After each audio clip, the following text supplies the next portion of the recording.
కోనసీమ జిల్లా మలికిపురంలో ONGC gas leak అయింది. మంటలు భారీగా ఎగిసిపడుతున్నాయి. 100 అడుగుల పైకి మంటలు ఎగిసిపడుతున్నాయి. ఈ ఘటనతో స్థానికులు తీవ్ర భయభ్రాంతులకు గురవుతున్నారు. ఘటనా స్థలానికి ఓఎన్జీసీ సిబ్బంది అధికారులు చేరుకున్నారు. ముందు జాగ్రత్తగా అక్కడ ఇళ్లన్నీ ఖాళీ చేశారు.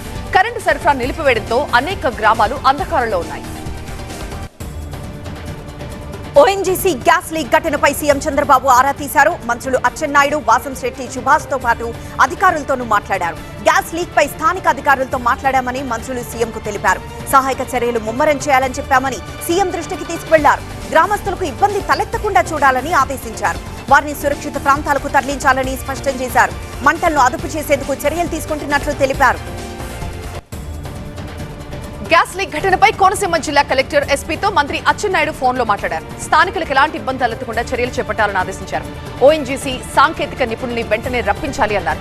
స్థానికులు గ్యాస్ పీల్చకుండా మాస్కులు పంపిణీ చేయాలని అధికారులు సూచించారు. మంటలు అదుపులోకి రావడానికి మరికొంత సమయం పడుతుందని జిల్లా కలెక్టర్ మహేష్ అన్నారు. బావిలో 20,000 నుంచి 40,000 క్యూబిక్ మీటర్ల గ్యాస్ ఉందని, దీంతో 20 మీటర్ల ఎత్తులో మంటలు ఎగిసిపడుతున్నాయని చెప్పారు. కిలోమీటర్ పరిధిలో అందరినీ ఖాళీ చేయిస్తున్నామన్నారు. ఎలాంటి ప్రాణ నష్టం జరగలేదని జిల్లా కలెక్టర్ తెలిపారు. కోనసీమ జిల్లా మలికిపురంలో ఓఎన్జీసీ గ్యాస్ లీక్ ప్రాంతాన్ని అమలాపురం ఎంపీ హరీష్ అలాగే ఎమ్మెల్యే వరప్రసాద్ పరిశీలించారు. బ్లోడ్ అదుపులోకి రావడానికి 5 రోజులు పట్టొచ్చని ఎమ్మెల్యే వరప్రసాద్ అన్నారు. ఇంత పెద్ద ఆపరేషన్ చేసేటప్పుడు జాగ్రత్తలు పాటించాలని, కానీ ఓఎన్జీసీ మాత్రం స్థానిక నేతలు ప్రజలకి కనీసం సమాచారం ఇవ్వలేదని ఆరోపించారు. ప్రస్తుతం ప్రమాదం చూస్తుంటే ఇది మానవ తప్పిదల్లా కనిపిస్తోందని అభిప్రాయపడ్డారు. ఆదిలాబాద్ జిల్లాలో సోయా రైతుల పోరు ఉధృతమవుతోంది. బీఆర్ఎస్ నేతలు ఇవాళ ఆదిలాబాద్ బంద్ కు పిలుపునిచ్చారు. ఆదిలాబాద్ డిపో ఎదుట బీఆర్ఎస్ కార్యకర్తలు ఆందోళన చేయడంతో ఆర్టీసీ బస్సులు నిలిచిపోయాయి. బంద్ కు పలు ప్రజా సంఘాలు మద్దతు పలికాయి. ఆదిలాబాద్ లో ఉద్రిక్తత నెలకొంది. సోయా కొనుగోలు చేపట్టాలంటూ ఆందోళన చేస్తున్న మాజీ మంత్రి జోగు రామన్నని పోలీసులు అరెస్ట్ చేశారు. దీంతో పోలీసులకు బీఆర్ఎస్ నేతలకు మధ్య వాగ్వాదం జరిగింది. ఆదిలాబాద్ జిల్లా బంద్ కి పోలీసులు అనుమతి లేదంటున్నారు. నదీ జలాల అంశంపై సుప్రీంకోర్టులో జరిగిన విచారణ వచ్చే సోమవారానికి వాయిదా పడింది. నీటి కేటాయింపుల ప్రకారం కాకుండా వరద జలాలపై ఆధారపడి ప్రాజెక్టు కట్టడం సరికాదని తెలంగాణ తరపున అభిషేక్ సింఘ్వి వాదించారు. ఏపీ ప్రభుత్వం ఎలాంటి ఉల్లంఘనలకు పాల్పడలేదని ముకుల్ రోహత్గి వాదించారు. నీటి వివాదాలపై ఏపీ సీఎం చంద్రబాబు కీలక వ్యాఖ్యలు చేశారు. తెలుగు రాష్ట్రాల మధ్య ఉండాల్సింది విద్వేషాలు కాదు, సమైక్యత అవసరమన్నారు. ఉమ్మడి ఏపీలో ఎన్నో ప్రాజెక్టులకు శ్రీకారం చుట్టామన్నారు. విభజన తర్వాత కాళేశ్వరం కట్టినప్పుడు కూడా తాము అడ్డుపడలేదన్నారు. గోదావరిలో నీళ్లున్నాయి కాబట్టి అభ్యంతరం చెప్పలేదన్నారు. గోదావరి, పెన్నా, గంగా, కావేరీ నదుల అనుసంధానం జరగాలన్నారు. విద్వేషాలు కాదు, సామరస్యంగా పరిష్కారం కావాలన్నారు. జగన్ హయాంలోనే రాయలసీమ లిఫ్ట్ ఇరిగేషన్ ఆగిందని ఏపీ మంత్రి అచ్చెన్నాయుడు అన్నారు. దీన్ని తాము ఆపినట్లుగా దుష్ప్రచారం చేస్తున్నారన్నారు. వ్యక్తిగత సంబంధాలు వేరు, వ్యక్తుల మధ్య సంబంధాలు వేరన్నారు. నీటి హక్కుల విషయంలో తలొగ్గేదే లేదన్నారు. రాయలసీమ ఎత్తిపోతల పథకంపై సీఎం రేవంత్ చెప్పిన విషయాన్ని ఏపీ ప్రభుత్వం ఖండించిందని మాజీ మంత్రి పువ్వాడ అజయ్ అన్నారు. అబద్దాలు చెప్తే ప్రజలు నమ్ముతారన్న భ్రమలో రేవంత్ ఉన్నారన్నారు. పాలమూరు రంగారెడ్డి ఉద్యమం తర్వాత ఖమ్మంలో సీతారామ ప్రాజెక్టు కోసం ఉద్యమం ఉంటుందని కేసీఆర్ చెప్పారన్నారు. నెల్లూరు జిల్లా దగదర్తి ఎయిర్పోర్ట్ పనులు ఈ డిసెంబర్ నాటికి పూర్తి చేసేలా ప్రభుత్వం ముందుకు వెళ్తోందని మంత్రి ఆనం రామనారాయణ రెడ్డి తెలిపారు. ఆగస్టు నాటికి భోగాపురం అంతర్జాతీయ ఎయిర్పోర్ట్ ప్రారంభమవుతుందని వెల్లడించారు. దేశంలో ఎక్కడా లేని విధంగా ఏపీకి పెద్ద ఎత్తున పెట్టుబడులు వస్తున్నాయని ఆనమన్నారు. ఆంధ్రప్రదేశ్ లో రికార్డు స్థాయిలో విద్యుత్ ఉత్పత్తి అవుతుందని, అందుకే ట్రూ అప్ ఛార్జీల్ని ట్రూ డౌన్ తెచ్చామని మంత్రి గొట్టిపాటి రవికుమార్ చెప్పారు. సమర్థవంతంగా పనిచేసే వ్యవస్థ తమ దగ్గర ఉందని వివరించారు. ప్రైవేటీకరణ అనే ఆలోచన దరిదాపుల్లోకి కూడా రాదని మాటిస్తున్నామన్నారు మంత్రి. ప్రకాశం జిల్లా కందుకూరు మున్సిపాలిటీకి సీఎం చంద్రబాబు ఇచ్చిన హామీ మేరకు ఇప్పటి వరకు 20 కోట్ల రూపాయలు మంజూరు చేశామని మంత్రి నారాయణ తెలిపారు. మిగిలిన 30 కోట్ల రూపాయలు త్వరలో విడుదల చేస్తామని చెప్పారు. కందుకూరులో నిర్మించిన ఇళ్లను ఆయన పరిశీలించారు. మౌలిక సదుపాయాల గురించి లబ్ధిదారులతో మాట్లాడారు. రాష్ట్ర చరిత్రలో ఎన్నడూ లేని స్థాయిలో 51 లక్షల మెట్రిక్ టన్నుల ధాన్యం కొనుగోలు చేశామని పౌర సరఫరాల శాఖ మంత్రి నాదెండ్ల మనోహర్ తెలిపారు. 24 గంటల్లో రైతుల ఖాతాలో 9,051 కోట్ల రూపాయలు జమ చేశామని వెల్లడించారు. అన్ని జిల్లాల్లో 70 నుంచి 80% ధాన్యం కొనుగోలు ప్రక్రియ పూర్తయిందని మనోహర్ వివరించారు. రాష్ట్ర వ్యాప్తంగా అన్ని జిల్లా కేంద్రాల్లో ఇకపై ప్రతి సోమవారం జనతా వారధి నిర్వహిస్తామని ఏపీ బీజేపీ అధ్యక్షుడు మాధవ్ తెలిపారు. ప్రజలకు వారధిగా మారి ప్రజా సమస్యలను తమ కార్యకర్తల ద్వారా అధికారుల దృష్టికి తీసుకువెళ్తామని ప్రకటించారు.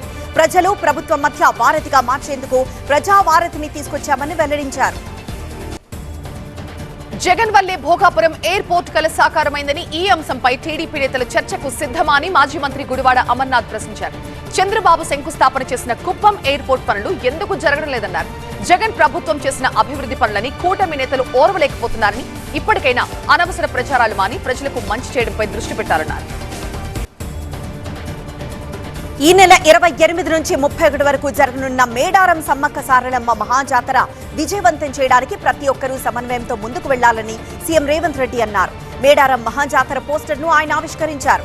సీఎంను కలిసిన మంత్రులు కొండా సురేఖ, సీతక్క, పొంగులేటి, పూజార్లు మేడారం జాతరకు రావాలని ఆహ్వానించారు. సీఎం రేవంత్ ని ప్రజలు ఎవరూ నమ్మడం లేదని బీఆర్ఎస్ ఎమ్మెల్యే వివేకానంద అన్నారు. అందుకే పదే పదే దేవుళ్లపై ఒట్లేస్తున్నారన్నారు. సీఎం సభను తప్పుదో పట్టించారని ఆరోపించారు. రేవంత్ కి వ్యతిరేకంగా ప్రివిలేజ్ మోషన్ ఇచ్చామని, దీనికి అనుమతి ఇవ్వాలని కోరారు. ప్రభుత్వం దగ్గర సబ్జెక్ట్ లేదని, అందుకే 0 అవర్ ని కొన్ని గంటల పాటు నిర్వహించారని ఆరోపించారు. ఎక్కడా ఇలాంటి పరిస్థితి ఉండదన్నారు. చైనా మాంజాతో చాలా డేంజర్ అని ఎమ్మెల్యే తానం నాగేందర్ అన్నారు. సంక్రాంతి పతంగుల పండుగ నేపథ్యంలో చైనా మాంజా విచ్చలవిడిగా అమ్ముతున్నారని అసెంబ్లీలో ప్రస్తావించారు. రాష్ట్ర వ్యాప్తంగా చైనా మాంజా బ్యాన్ చేయాలని కోరారు. దానం ప్రశ్నలకు మంత్రి పొన్నం సమాధానమిచ్చారు. చైనా మాంజాపై ఆల్రెడీ బ్యాన్ ఉందని, నిబంధనలు అతిక్రమించి మాంజా అమ్మే వారిపై కఠిన చర్యలు తీసుకుంటామన్నారు. కేసీఆర్ ని మోసం చేసి హరీష్ రావు దోచుకున్నారని కవిత చెబుతున్నారని మంత్రి కోమటిరెడ్డి వెంకటరెడ్డి అన్నారు. కాళేశ్వరం, పాలమూరు కేసుల్లో కేసీఆర్ ను హరీష్ ఇరిక్కించారన్నారు. కవిత వ్యాఖ్యలకి హరీష్ సమాధానం చెప్పాల్సిందే అన్నారు. కేటీఆర్ మద్దతు కవితక, హరీష్ రావుక చెప్పాలన్నారు. కవిత విమర్శలకు బీఆర్ఎస్ మహిళా నేతలు కౌంటర్ ఇచ్చారు. అసలు ఆమె మనస్ఫూర్తిగా ఎమ్మెల్సీ పదవికి రాజీనామా చేశారా అని ప్రశ్నించారు. తనకు అనవసరం అనుకున్న పదవితో కౌన్సిల్ కు ఎలా హాజరయ్యారన్నారు. ఎంపీగా ఓడిపోయిన కవిత బాధ చూడలేక ఆమెకు ఎమ్మెల్సీగా కేసీఆర్ అవకాశం ఇచ్చారని మాజీ ఎమ్మెల్యే గొంగిడి సునీత అన్నారు. కవిత కంటే సీనియర్లను పక్కన పెట్టి మరీ కేసీఆర్ ఈ నిర్ణయం తీసుకున్నారన్నారు. కవిత కొత్త పార్టీపై బీజేపీ రాష్ట్ర అధ్యక్షుడు రామచంద్రరావు స్పందించారు. పార్టీ పెట్టే అధికారం ఎవరికైనా ఉందని చెప్పారు. అయితే బీఆర్ఎస్ మీద కవిత చేసిన ఆరోపణలపై కాంగ్రెస్ ప్రభుత్వం దర్యాప్తు చేయించి చర్యలు తీసుకోవాలంటూ డిమాండ్ చేశారు. కవితని ఎవ్వరూ అన్యాయంగా జైల్లో పెట్టలేదని, సారా వ్యాపారంలో కవిత జైలుకు వెళ్లారన్నారు. ఉద్యమ ద్రోహులపై పార్టీలో ఉన్నప్పుడు ఎందుకు మాట్లాడలేదని ఆమె ప్రశ్నించారు. తెలంగాణలో విద్యా వ్యవస్థ చిన్న భిన్నమైందని కేంద్ర మంత్రి బండి సంజయ్ అన్నారు. బీఆర్ఎస్ హయాంలో 6,000 స్కూల్స్ మూసేస్తే కాంగ్రెస్ పాలనలో ఇప్పటికే 1,500 స్కూల్స్ మూతపడ్డాయన్నారు. దేశంలో టెర్రరిస్టులు, నక్సలైట్ల నల్ల జెండాలు ఎగిరేస్తే ఆ నల్ల జెండాలను ఎదిరిస్తూ జాతీయ జెండా కోసం ఏబీవీపీ పోరాడుతోందన్నారు. సాహితీ ఇన్ఫ్రా స్కామ్ పై ఎట్టకేలకు సీసీఎస్ పోలీసులు ఛార్జ్ షీట్ దాఖలు చేశారు. సాహితీ స్కామ్ ని 3,000 కోట్ల రూపాయలుగా తెలిచారు. మొత్తం 64 కేసులపై విచారణ చేపట్టి 4 ఏళ్ల తర్వాత 17 కేసుల్లో ఛార్జ్ షీట్ దాఖలు చేశారు. 13 మందిపై అభియోగాలు నమోదు చేశారు. మేడ్చల్ జిల్లా జీడిమెట్లలోని ఎన్ఎల్బీ నగర్లో అర్ధరాత్రి గంజాయి బ్యాచ్ వీరంగం వేసింది. హనుమాన్ ఆలయం దగ్గర గంజాయి తాగుతున్న యువకులని కాలనీ మహిళలు నిలదీశారు. మత్తులో ఉన్న యువకులు విచక్షణారహితంగా 2 మహిళల్ని కొట్టారు. రంగంలోకి దిగిన స్థానికులు ఆ యువకులను పట్టుకుని పోలీసులకు అప్పగించారు. మేడ్చల్ జిల్లా జీడిమెట్లలో గాలిపటాలు అమ్ముతున్న షాపులపై పోలీసులు తనిఖీలు నిర్వహించారు. సంక్రాంతి పండుగ సందర్భంగా నిషేధిత చైనా మాంజాలను విక్రయిస్తున్న దుకాణాలపై కఠిన చర్యలు తీసుకుంటున్నారు. ఎవరైనా వ్యాపారులు నిబంధనలకు విరుద్ధంగా చైనా మాంజాలను విక్రయిస్తే ఊరుకునేది లేదని జీడిమెట్ల సీఐ గడ్డం మల్లేష్ హెచ్చరించారు. చింతల్లో ఒక షాప్ లో అమ్ముతున్న నిషేధిత చైనా మాంజాలని స్వాధీనం చేసుకున్నారు. కర్నూలు జిల్లా ఎమ్మికనూరులోని శ్రీ నీలకంఠేశ్వర స్వామి రథోత్సవం కన్నుల పండుగగా సాగింది. ప్రతి సంవత్సరం పుష్యమాసంలో ఇక్కడ పార్వతీ పరమేశ్వరుల కళ్యాణం నిర్వహిస్తారు. రథోత్సవంలో భాగంగా జరిగిన నాట్య ప్రదర్శన ఆకట్టుకుంది. నీలకంఠుడి కళ్యాణోత్సవం చూసేందుకు ఏపీ, తెలంగాణ, కర్ణాటక, మహారాష్ట్ర నుంచి భక్తులు భారీగా తరలివచ్చారు. ఎలాంటి అవాంఛనీయ ఘటనలు జరగకుండా పోలీసులు బందోబస్తు ఏర్పాటు చేశారు. మహిళా పోలీసు అధికారితో అనుచితంగా వ్యవహరించిన వ్యక్తికి పోలీసులు తమదైన స్టైల్లో బుద్ధి చెప్పారు. అతని మెడలో చెప్పుల దండ వేసి చేతికి సంకెళ్లు వేసి అర్ధనగ్నంగా రోడ్డుపై నడిపించారు. ఈ సందర్భంగా మహిళలు కేక్ కట్ చేసి సంబరాలు చేసుకున్నారు. యూపీ రాజధాని లక్నోలో ట్రాఫిక్ సమస్య పరిష్కరించేందుకు అక్కడి ట్రాఫిక్ పోలీసులు ఈ రిక్షా, ఆటోలు, త్రిచక్రాల వాహనాలపై ఆంక్షలు విధించారు. మొత్తం 11 మార్గాల్లో ఈ ఆంక్షలు అమల్లో ఉంటాయని ట్రాఫిక్ పోలీసులు వెల్లడించారు. బళ్ళారి హింసపై సిబిఐ విచారణ జరిపించాలని కేంద్ర మంత్రి హెచ్డి కుమారస్వామి డిమాండ్ చేశారు. వాల్మీకి మహర్షి విగ్రహం ఏర్పాటుకు కర్ణాటక ప్రభుత్వం ఎటువంటి అనుమతి ఇవ్వలేదని స్పష్టం చేశారు. ఒకవేళ ఇచ్చినట్టయితే సమాధానం చెప్పాల్సిన బాధ్యత కర్ణాటక సర్కారుకుందని కుమారస్వామి అన్నారు. ప్రజల ఆశీర్వాదంతో మాజీ సీఎం దేవరాజ్ ఆర్ట్స్ రికార్డును అధిగమిస్తామని కర్ణాటక సీఎం సిద్ధరామయ్య అన్నారు. తనకు దేవరాజ్కు పోలిక లేదని, అప్పటి పరిస్థితులు వేరు, ఇప్పటి పరిస్థితులు వేరని తెలిపారు. కాలంతో పాటు మార్చేందుకే రాజకీయ రికార్డులున్నాయని సిద్ధరామయ్య అన్నారు. 2014 నుంచి 2025 వరకు ప్రధాని మోదీ చేసిన స్వాతంత్ర దినోత్సవ ప్రసంగాల పుస్తకాన్ని కేంద్ర విద్యాశాఖ మంత్రి ధర్మేంద్ర ప్రధాన్ ఆవిష్కరించారు. ఉర్దూ భాషలో రాసిన ఈ పుస్తకం పేరు ఖాద్ బాత్ ఈ మోదీ.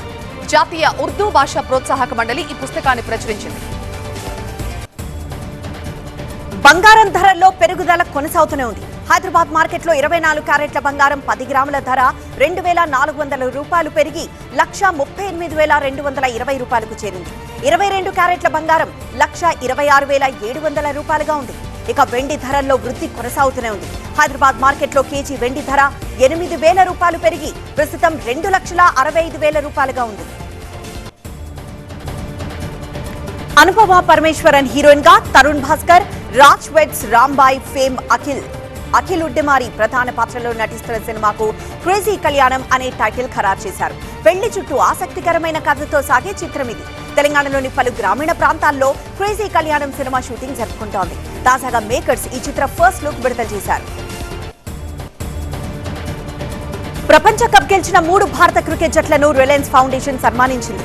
నీతా అంబానీ ఏర్పాటు చేసిన ఈ కార్యక్రమంలో క్రికెటర్ రోహిత్ శర్మ సతీ సమేతంగా విచ్చేశారు.